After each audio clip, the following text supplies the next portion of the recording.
I don't know what I want. Well, when you don't know what you want, you've reached the state of desirelessness. When you really don't know. You see, there's a beginning stage of not knowing, and there's an ending stage of not knowing. In the beginning stage, you don't know what you want because you haven't thought about it, or you've only thought superficially. Then when somebody forces you to think about it and go through and say, yeah, I think I'd like this, I think I'd like that, I think I'd like the other, there's the middle stage. Then you get beyond that. Say, is that what I really want? In the end you say, no, I don't think that's it. I might be satisfied with it for a while, and I wouldn't turn my nose up at it, but it's not really what I want. Why don't you really know what you want? 2 reasons that you don't really know what you want. Number 1, you have it. Number 2, you don't know yourself, because you never can. The Godhead is never an object of its own knowledge. Just as a knife doesn't cut itself, fire doesn't burn itself, light doesn't illumine itself. It's always an endless mystery to itself. I don't know. And this I don't know, uttered in the infinite interior of the Spirit,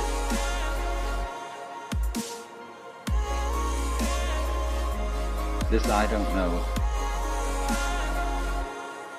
is the same thing as I love, I let go, I don't try to force or control. It's the same thing as humility.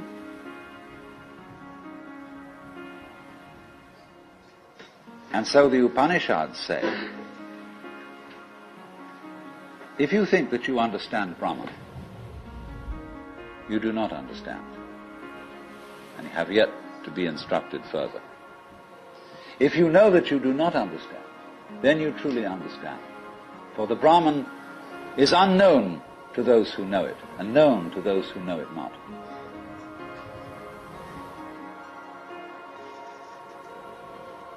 And the principle is that any time you, as it were, voluntarily let up control, in other words, cease to cling to yourself, you have an access of power.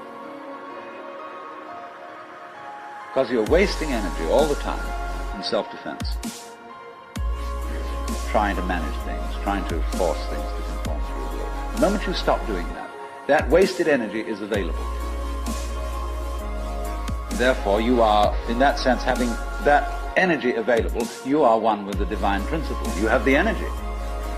When you're trying, however, to act as if you were God, that is to say, you don't trust anybody and you're the dictator and you have to keep everybody in line, you lose the divine energy. Because what you're doing is simply defending yourself. So then, the principle is, the more you give it away, the more it comes back. Now you say, I don't have the courage to give it away. I'm afraid.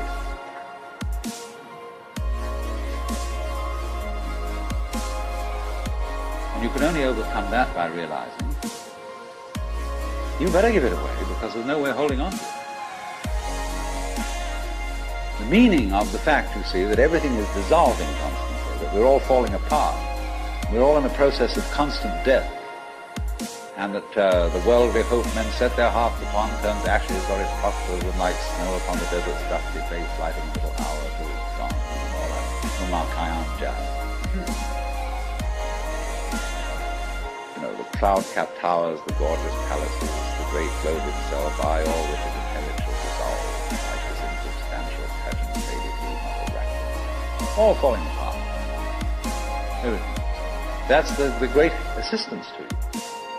See, that fact that everything is in decay is your help. That is allowing you that you don't have to let go because there's nothing to hold on to. It's achieved for you, in other words, by the process of nature. So once you see that you just don't have a prayer, and it's all washed up, and that you will vanish and leave not a rack behind, and you really get with that, suddenly you find you have the power. this enormous access of energy. But it's not power that came to you because you grabbed it. It came in entirely the opposite way. The power that comes to you in that opposite way is power with which you can be trusted. Of course, what we've been talking about is not so much a set of ideas as an experience, or shall we say experiencing. And this kind of seminar, in comparison with encounter groups or workshops of various kinds, or experiments in sensory awareness, is now being called a conceptual seminar. Although I'm not talking about concepts.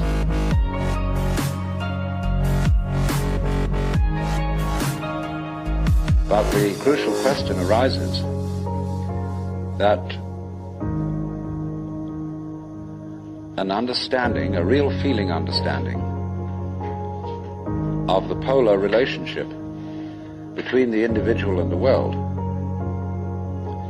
is something that operates, as we say, in your bones, and isn't just a view that you hold or a belief that you hold. It's so curious that the emphasis of the Western tradition in religion is primarily upon right belief. Do you believe in the right dogmas, the right doctrines? And only secondarily upon right action. Because what you believe is, in Christianity at any rate, far more important than what you do. Because one is saved through faith, not by works. And early in its history, the Christian church rejected the movement in the church which had been known as Gnosticism, from the Greek gnosis, which means knowledge. And in a way, there were some sound reasons for doing so. Because the Gnostics were what I would call anti-materialists. They divided human beings into three classes that were called, respectively, pneumatic, psychic, and hylic.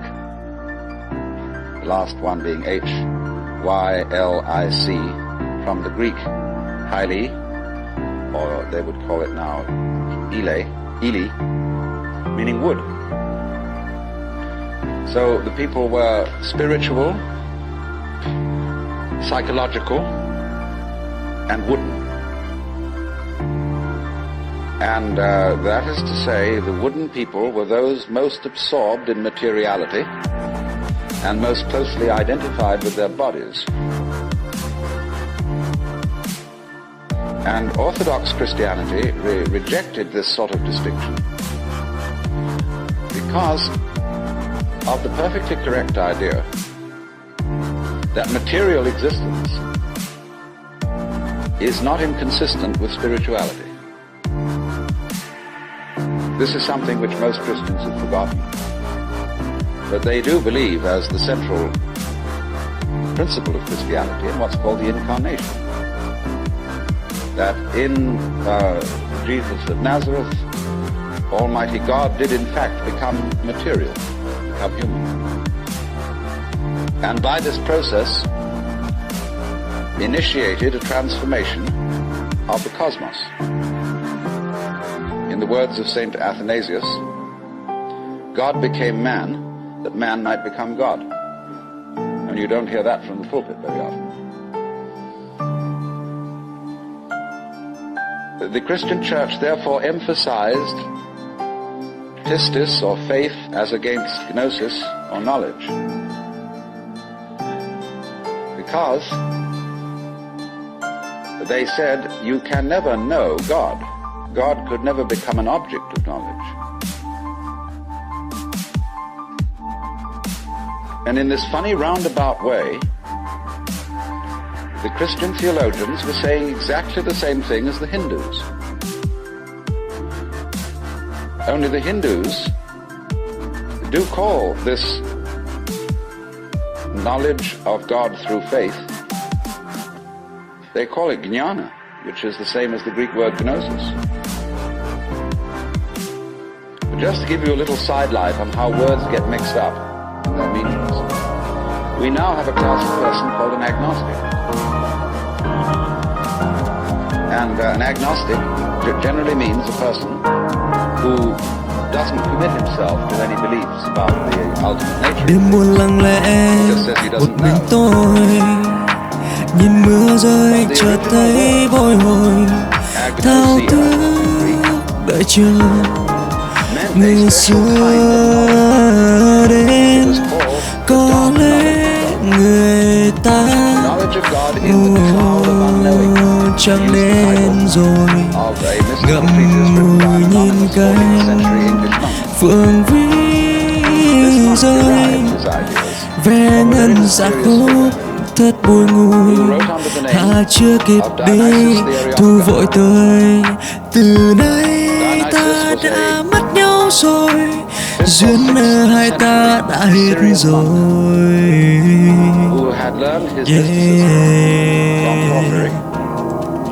Got it from Plotinus, who was a Neoplatonist, and who probably got a great deal of stimulation from the intellectual world of Alexandria.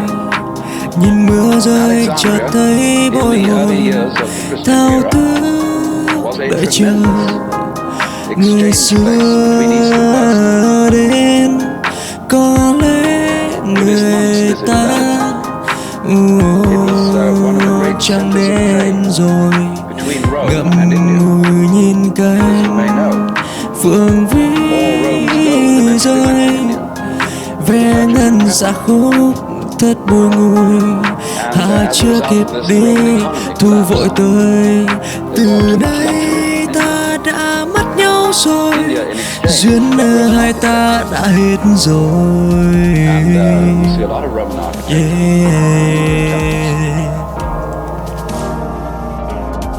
But Alexandria was the great center for the Gnostics and for Christian theology.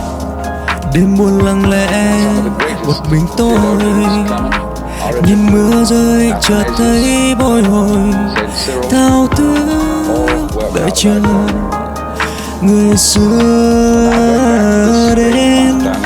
Có lẽ người ta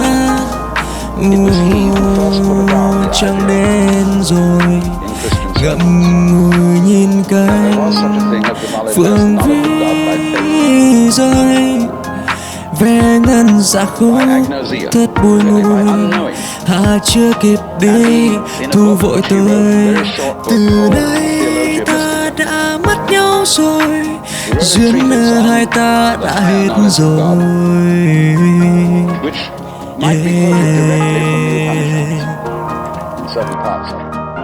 The last section of it reads like the Mandukya Upanishad because it's a series of negations. It says what God is not. And he goes very far because he says that God is not one. He says our idea of unity falls far short of what God is. So does our idea of Trinity. So does our idea of spirit, our idea of mind, of justice, of love. All these things are not really God. And he says in another place, anybody having seen God, understood what he would have seen would not have been God, but some creature cuộc đời sao lắm phong ba, chữ duyên lần đận ép nửa đời tình yêu nghe mãi xa xôi. For writing under the name of Dionysus the Areopagite, he became identified, you see, with St. Paul's first convert in Athens. And legend has it that he was the first bishop of Athens and was martyred in Gaul, where he's known as St. Denis. Khi đi But St. Thomas lúc đến như Aquinas, trời the trọn writings of tiền, Dionysus the Areopagite, tôi đành mặc kệ And you con could, if all tim the texts of Dionysus' work had để been cho lost, số you could restore phận most tự of it tìm from lấy quotation nhau. of Thomas. Mình chẳng thích đi theo xu thế, nhưng tại sao vẫn đến đến này? Chắc là mình đẹp thế này.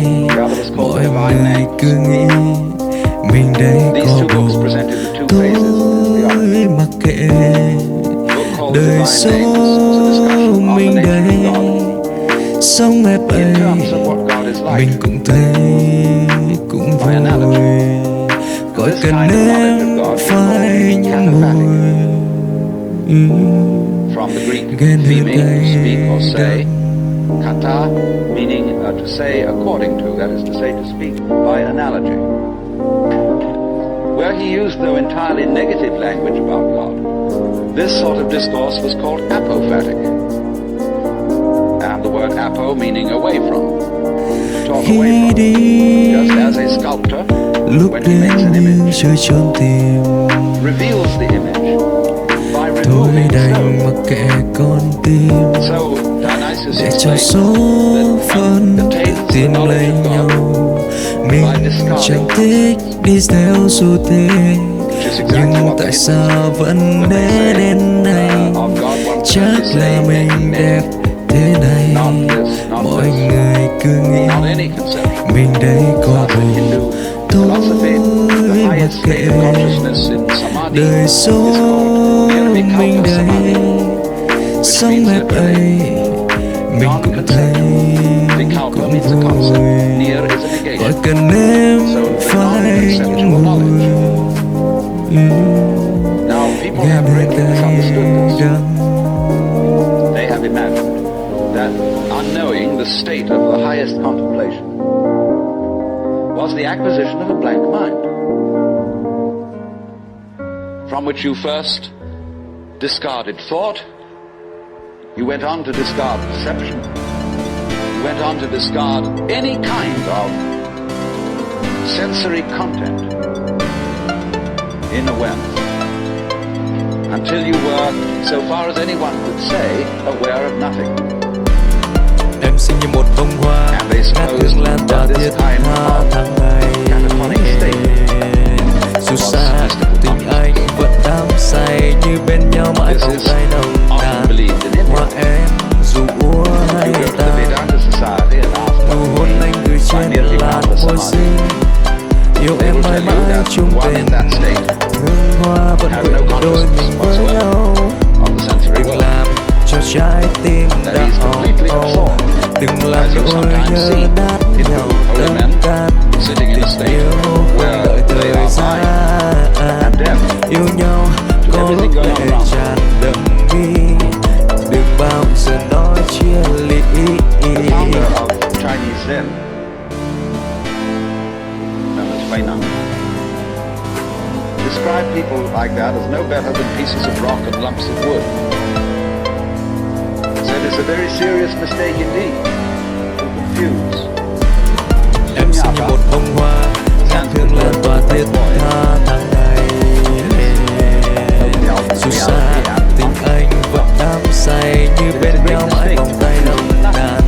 Hoa em dù úa hay tàn, nụ hôn anh gửi trên làn môi xinh.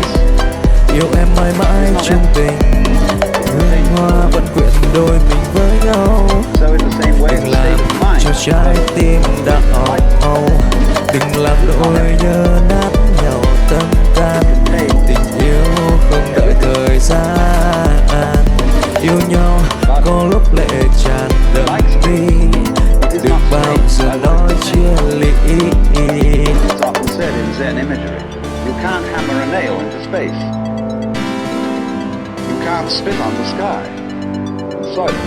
If you try, the spit will just return and hit your own face. So they go on to say that consciousness in all of Em us, xinh như một bông hoa your ngát basic hương lan mind tỏa is thiết like space. tha tháng ngày. It is completely pure. Dù xa But of course, by tình purity, anh vẫn they đắm don't say như bên nhau mãi vòng tay nồng nàn. Unsexy. Hoa em dù úa hay That's of course tàn, what purity generally nụ means. hôn anh gửi trên In the làn Western môi world, xinh. blessed are the pure in heart, Yêu em mãi for they mãi shall see chung tình,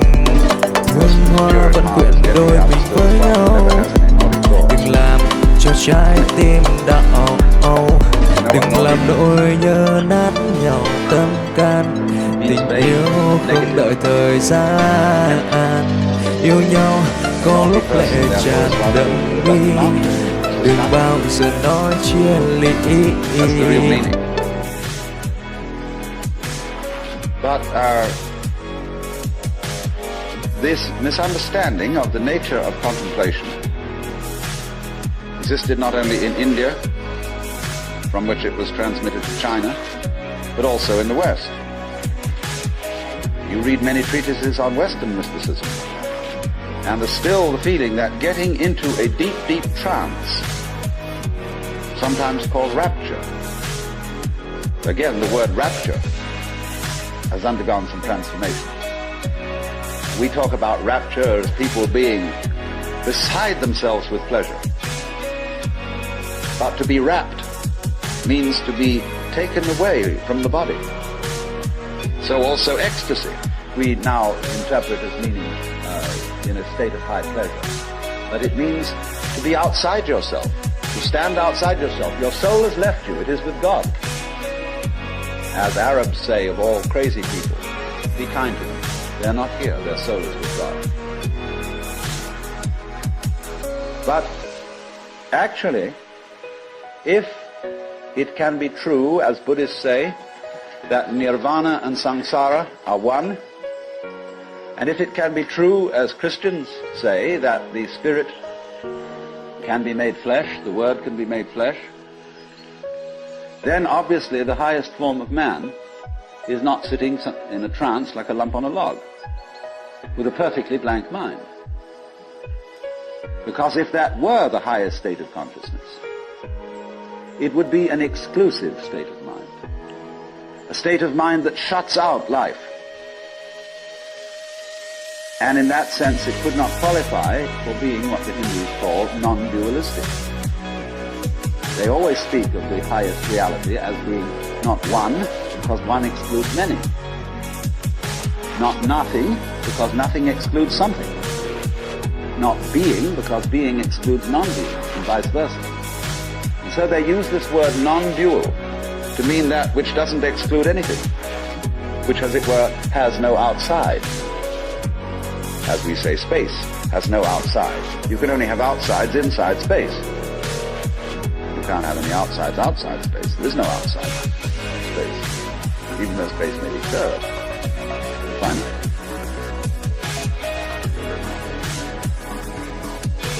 So,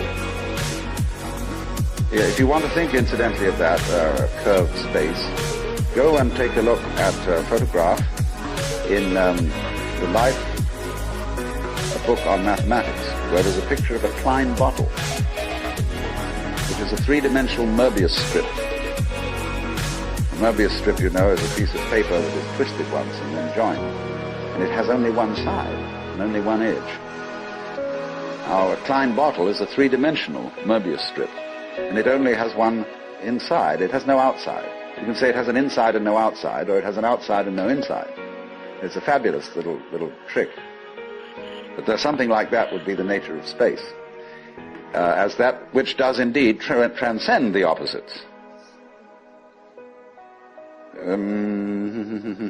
Not quite. No, we'd have to do one extra move on a serpent to make it into a Klein bottle. You'd have to tuck its head through the side of its skin and make the aperture through the mouth continuous with the inside of the serpent towards the tail, you see. That's more or less what a Klein bottle is. So, what I'm getting to, I'm giving you something out of the general history of religions to show that what has been meant by the mystical state, the state of samadhi or awakening in certain traditions, is not this state of trance, but a state of consciousness in which you can perfectly well carry on your daily affairs. And of course, what is meant by a bodhisattva as the ideal type of Buddhist person is that he is not rapt, that he is actively engaged in the life of the world, because he has gone beyond the illusion that nirvana is to be found away from everyday life. So what is then the point of meditation? Why meditate? Why do you have to crawl off into a hole, or go to a Zen monastery, or retire and be quiet, when this is only a withdrawal? Is there anything to be said for it? Well, meditation is, in that sense, as a practice, as a discipline, is a very curious problem. Because from one point of view it's a help, and from another point of view a hindrance. And I think we have to understand, first of all, that meditation exercises are medicinal rather than dietary. The same could be said of LSD. A medicine, not a diet. Something that is described in Zen as when you want to open a door, or summon someone to open the door for you, you pick up a brick and you knock on the door, but you don't carry the brick into the house. When you need a raft for crossing a stream, you cross the stream on the raft, but you leave the raft on the bank at the other side. You don't go carrying it around. But a lot of people, when they get into meditation, or they get into religion, or into any kind of exploration of this sort, turn the door into a revolving door and keep on going round and round and round and never get through. They say what a gas it is to be in this revolving door. So I think a good definition of a parasite is the person who goes through a revolving door on someone else's push.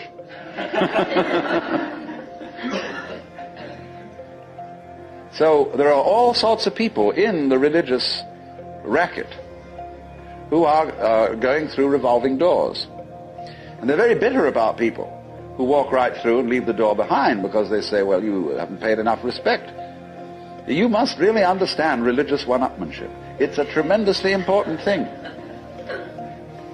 And don't be caught out by this, because what happens is there's a little game going on, which I'm going to initiate you into. And it's played in Zen, which is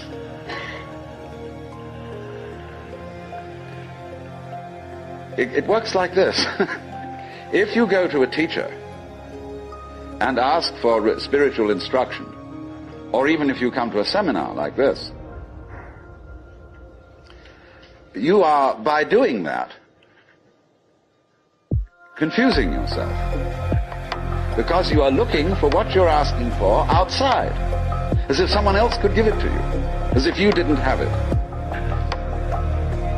So the teacher knows that as long as you do that, you haven't understood. But he doesn't just tell you to go away. Or we may sometimes just say, go away, I'm too busy. And in any case, I can't tell you anything. Well, people won't take that for an answer. They won't take no for an answer. And furthermore, if he just said go away, they would just find some other teacher who would exploit them and maybe keep them as followers for years and acquire a great deal of money by so doing. But what he does is another thing. He tries to give them the put down, as if to say, you have a great long distance to go yet. Your attainment is not at all perfect. And they're always talking about other sects and other schools and saying, well, they haven't really got the point, you see? So that you keep losing faith in yourself and feeling, my goodness, I haven't yet attained this thing. And that keeps you working. But all the time, you're being talked out. It's like someone who's a pickpocket and he's stolen your own watch and is selling it to you.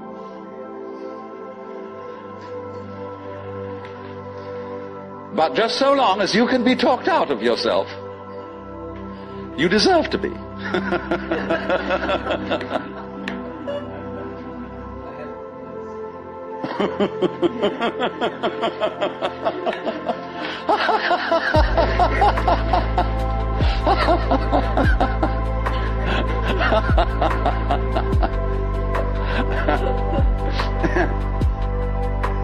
Now, you become very aware of this. If you ever do momentarily slip into some sort of mystical experience, you become aware of this tremendous gamesmanship going on. And you see it as sort of continuous with all sorts of cosmic games that are going on, of creatures eating other creatures up, and the creatures that get eaten, of course, transform themselves into the creatures that eat them, and then in turn eat other creatures. And you see the whole hide-and-seek game going on, and then you realize very clearly that the state of development that you are in now is no better and no worse than anybody else's state. Because it's like space again. Which planet is in, or which star is in the best position? Well, it's all equal. They're all in the middle. Any one can be considered as the center one. Any point on a sphere is the center of the surface of the sphere.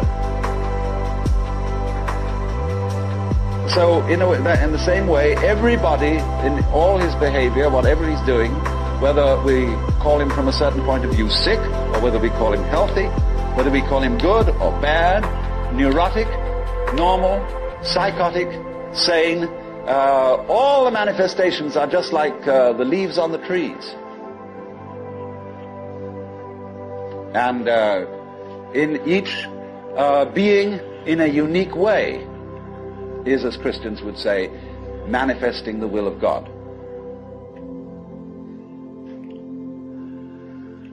So, there really, from that point of view, you see, there is nothing to do to attain Buddhahood. Nothing at all. But you see, that's very difficult to understand, because a lot of people, when they hear that there's nothing to do, try to do nothing. And you can't. Because you are karma, and karma cứ đi để rồi một khoảnh khắc nào đó ta nhận ra phía sau sẽ tốt hơn, nên là một khoảng không hoặc người tri kỷ. Đi để kiếm tự do, vậy hà cứ gì cứ ràng buộc mình trong những điều gò bó. Đường dài lắm và đời ta thì ngắn, sự nối tiếc muôn đời đến chậm.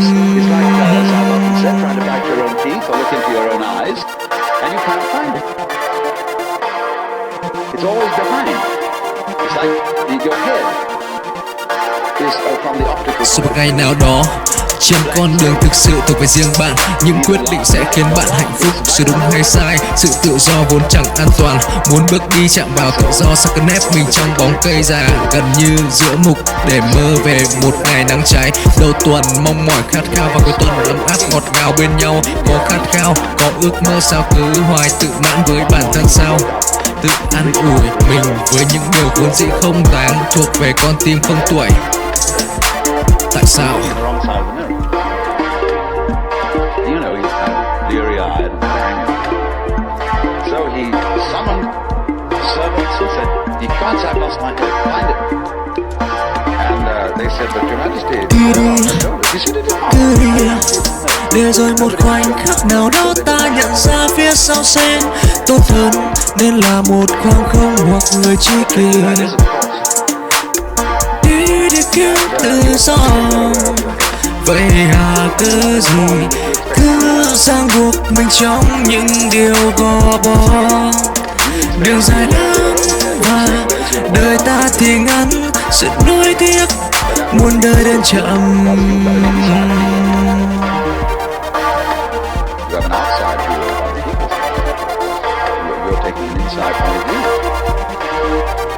But the way in which once you are aware of your head, Rồi một ngày nào đó trên con đường thực sự thuộc về riêng bạn, những quyết định sẽ khiến bạn hạnh phúc. Sự đúng hay sai, sự tự do vốn chẳng an toàn. Muốn bước đi chạm vào tự do, sao cứ nép mình trong bóng cây già, gần như giữa mục để mơ về một ngày nắng cháy. Đầu tuần mong mỏi khát khao và cuối tuần ấm áp ngọt ngào bên nhau. Có khát khao, có ước mơ, sao cứ hoài tự mãn với bản thân sao? because there isn't really any difference. Tự an ủi mình với những điều vốn dĩ không đáng, thuộc về con tim không tuổi. Tại sao? You can be talked into going on to all kinds of weird excursions. And just so long as you believe it, you're a sucker. You're hooked. And it takes a tremendous inner confidence and nerve finally to say, "Hey, don't pull that stunt on me anymore. I see through your game." And because gurus are very clever at putting you down, but they're just trying to see how strong you are, testing you out, see if they can hoodwink you. So long as they can, you see, they're going to go on doing it, because they're going to get you to the point where they can't do it to you anymore. Then they'll graduate. And so one of Rinzai's students, after he saw through it, said, well, there wasn't much in Rinzai's Buddhism after all. Of course there wasn't. He said boldly and straight out, my teaching is just like using an empty fist to deceive a child. You know, when you play games with a child and pretend you've got something here, and the child goes into all kinds of tizzy to get you to open your hand and show what it is, and then there's nothing. Fooled. So you can be fooled, as long as you can be fooled. When you can't be fooled, you don't ask the question anymore,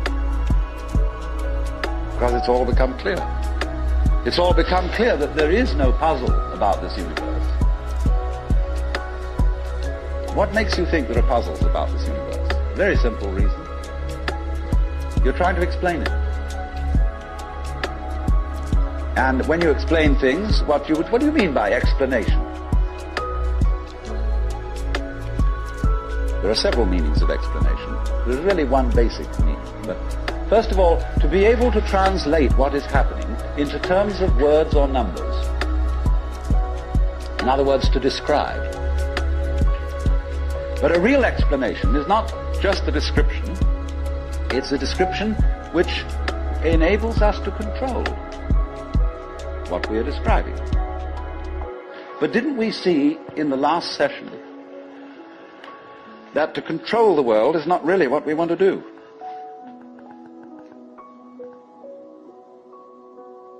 So that if all explanations have as their function enabling us to control things, then maybe an explanation isn't what we wanted. And furthermore, you can very simply see that what makes things complicated is explaining.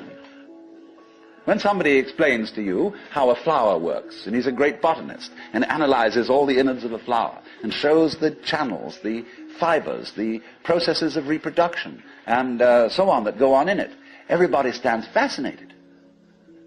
Say, how complicated that is. How clever God must have been to create that flower, to have all that complexity going. It isn't complicated at all. It's only complicated when you start thinking about it. Because the vehicle of words is a very clumsy one. And when you try to talk about the processes of nature, what is complicated is not the processes of nature, but trying to put them into words. That's as complicated as trying to drink up the ocean with a fork. It takes forever. And so this intense complexity that we see in everything is created by our attempt to analyze it all. And so what we do is, you see, when we analyze, we use our eyes and ears as scalpels. we dissect it. And we have to put a label on every piece we chop off. So we scalpelize and we get it right down to atoms. Getting finer and finer, and we suddenly thought, well, we've got to the end of it, because the word atom means what is not cuttable. Atomos. But then we found we could cut the atom. And lo and behold, big fleas had little fleas upon their backs to bite. And it goes on forever. There is no end to the minuteness which you can unveil through physical investigation. For the simple reason that the investigation itself is what is chopping things into pieces. And the sharper you can sharpen your knife, the finer you can cut it. And the knife of the intellect is very sharp indeed. And the sophisticated instruments that we can now make, there's probably no limit to it. But in a way, all that is vain knowledge. In a way. Because you see, what it does is it gives you the illusion that you've solved your problems. When you have controlled certain things and you have solved certain problems, practical problems, you say, fine, more of that please. Let's go on solving problems. And then you do. You create a world of people, as we are today, far more comfortable than people who lived in the 19th century. Just remember the troubles of going to a dentist for children, for some of you, for children, of medicine, of badly heated homes, of all sorts of things that we don't put up with anymore. But the problem is we keep running into this thing that all constant stimulations of consciousness become unconscious. And when we take it as a matter of course to have certain consciousness, then we switch the level on which we worry. When you solve a whole set of problems, people find new ones to worry about. And after a while, you begin to get that haven't we been here before feeling. Aren't we just going round on a cycle and doing the same old thing over and over and over again because we don't realize that we're chasing our own tails?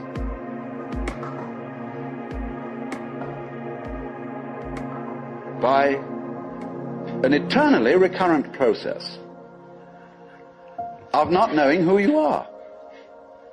That is the hide and seek. That is the nature of what the Hindus call the Manvantara and the Pralaya, the period of the Manvantara in which the worlds are manifested, and the period of the Pralaya in which the worlds are withdrawn from manifestation. In and out, in and out. Yeah, yeah. Nevermore came out by the same door as night. The thing is to get to the point where you can see giữa that cuộc you đời em chỉ cần có anh, cái nhìn đầu đã đượm màu thơm thiết, bởi chút duyên ân từ trong sâu thẳm. Hay anh giống điều gần gũi trong em, phút nghe lòng anh vui vui tự hỏi, nhưng thấy cần chỉ giải thích rạch ròi, vì khi tim anh mãi đã có em và anh cũng nhận lòng anh rồi đó. Yeah, yeah. Em đã tặng anh bài thơ hay nhất.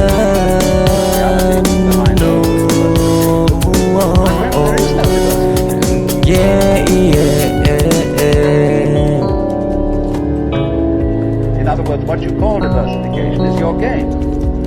In the same way as you chop the thing and then you say it was made of pieces. Yeah, yeah. Because you forget that you cut it. Ooh, oh, oh, oh. So when you see the world is complicated, that there are life problems, and that giữa cuộc đời em chỉ cần có anh, cái nhìn đầu đã được màu thắm thiết, bởi chút duyên ân từ trong sâu thẳm. Hay anh giống điều gần gũi trong em, phút nghe lòng anh vui vui tự hỏi, nhưng thấy cần chỉ giải thích rạch ròi vì khi tim anh mãi đã có em và anh cũng nhận lòng anh rồi đó. Yeah, yeah. Em đã tặng anh bài thơ hay nhớ.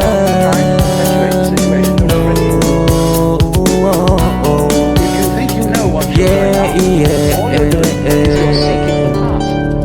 what you already know, what you've already experienced.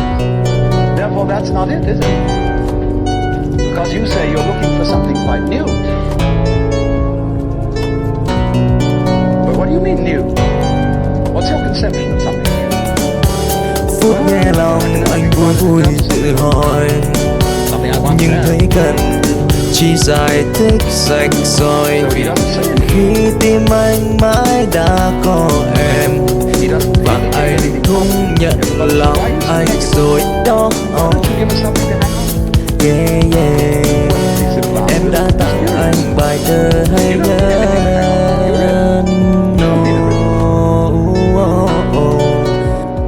Yeah, yeah. Well, what is all this religious stuff about then?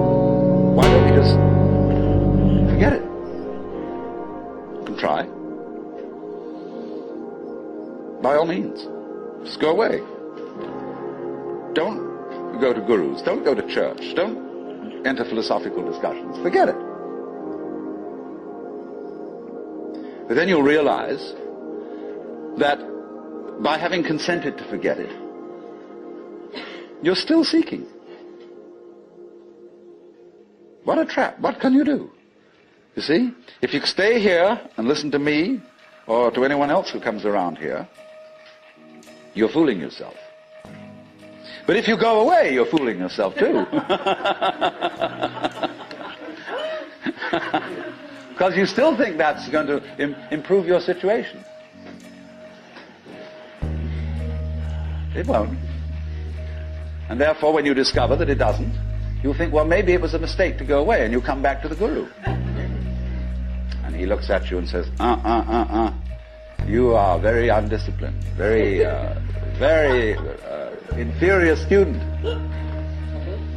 And you need to apply yourself. Well, as I explained what he's doing. But it comes down in a way to a sort of contest with the guru.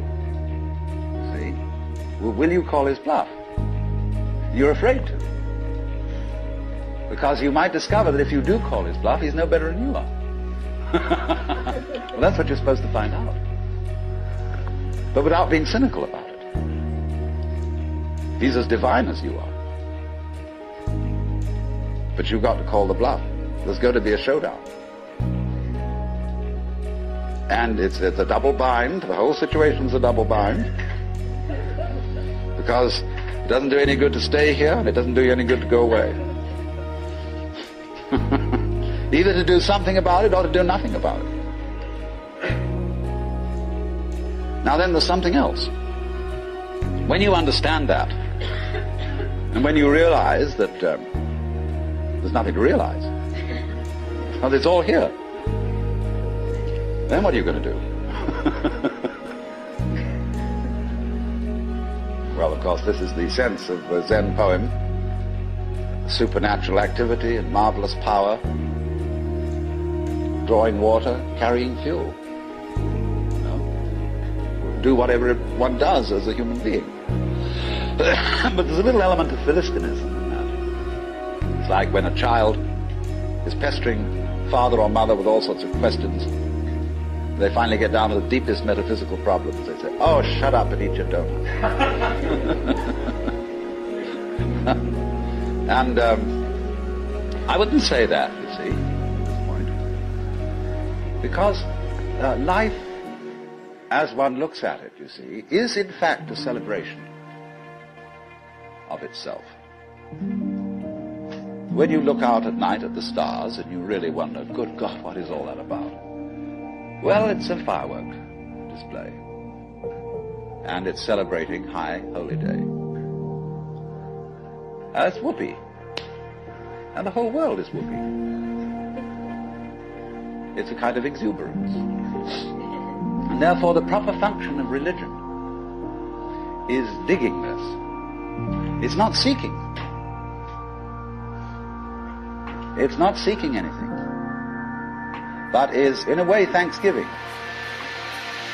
That's why, of course, the Christians were right in calling Mass the Eucharist, the Thanksgiving.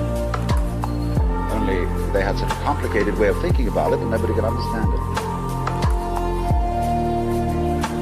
So in religion, all religious exercises, whether they are meditative or whether they are ritualistic, are whoopee.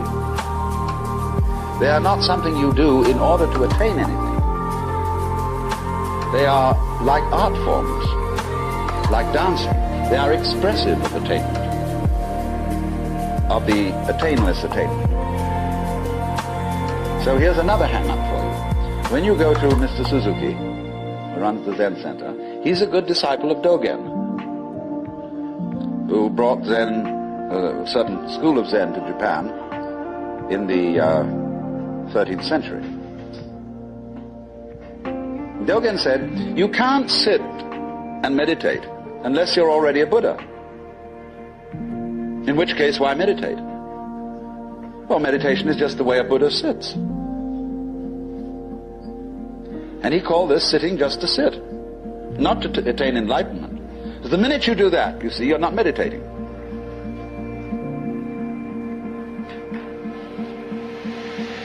So you only become a good meditator if you're not looking for anything.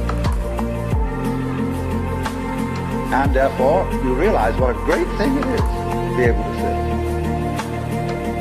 And what a great thing it is not to dissect the world with your analytical intellect.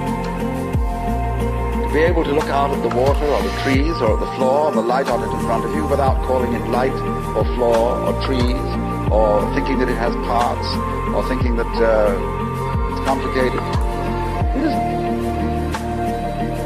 So when you can sit without thinking, not with an empty mind, mind you, I'm going back to that point, not with an empty mind, but just a non-analytic mind, a non-probing mind, where you're not creating problems all the time by trying to control it, by trying to control your mind, by trying to control your experience, what you see and hear. You then just simply discover that there is no way of controlling what you're experiencing, because what you're experiencing is you. And to try and really fundamentally control that is just going around in a circle. So if I would say to you now, what you have to learn is to let it happen, that's wrong too. There's no one to let it happen. If I say to you, accept your experience, be calm and open to things, that again perpetuates the illusion that you're something different from it. So we go round and round. But if there are some people who want to get together, and like we would get together to play poker, or to have a walk, go fishing, or sail a boat, if there are some people who want to get together to meditate, and have rituals, to chant, great. It's an art form. And you can only use it and make it a good art form if you're not using it to get something. And this is what really is the bane of temples all over the world. You go into Buddhist temples where they theoretically don't believe in any God. But there are the people praying. And they are all doing it in order that we get a male child next time around, or that the horse recover from a disease, or that mama gets cured of the dropsy. And all these petitions are going on and on and on. People always coming to the temple to ask for something.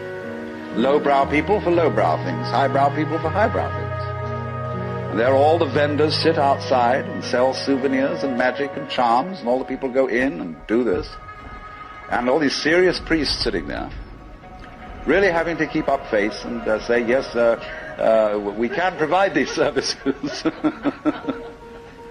On the other hand, if you go in to one of these temples, along with all the faithful followers, and have a ball, buy buy a bead, buy a candle, buy a this, buy a that, buy some incense, go in, dig this great thing going on, salute the Buddhas or the altars or the crucifixes or what you will, but don't take it seriously. And this is one of the great important transformations of today in our consciousness, is that a great many people are finding out that religion is not supposed to be taken seriously. This is a shocking thing to many people. There used to be an old saying that a religion is dead when the priests laugh across the altars. That's true in one sense. When the priests know that they've got a racket going, and they don't believe one word of it, and they're laughing across the altar because of all these suckers around doing it, then it's true. The religion is dead. But when the priests laugh at the altars because they're having such fun, because this whole scene is so beautiful, well, it's the difference between some stuffy old Buddhist priest humming a sutra and Allen Ginsberg chanting a sutra. That's a thing to hear. Because the priest is going, they go on for interminably. It's a bore. They're sick of it. But they get paid for it. This is magical. But when Allen Ginsberg chants a sutra, everybody gets in a circle and he gets these little bells and they get going. It's just like a jam session where everybody is absolutely delighted. Well, that's the way to do it. And if you can't do it that way, forget it.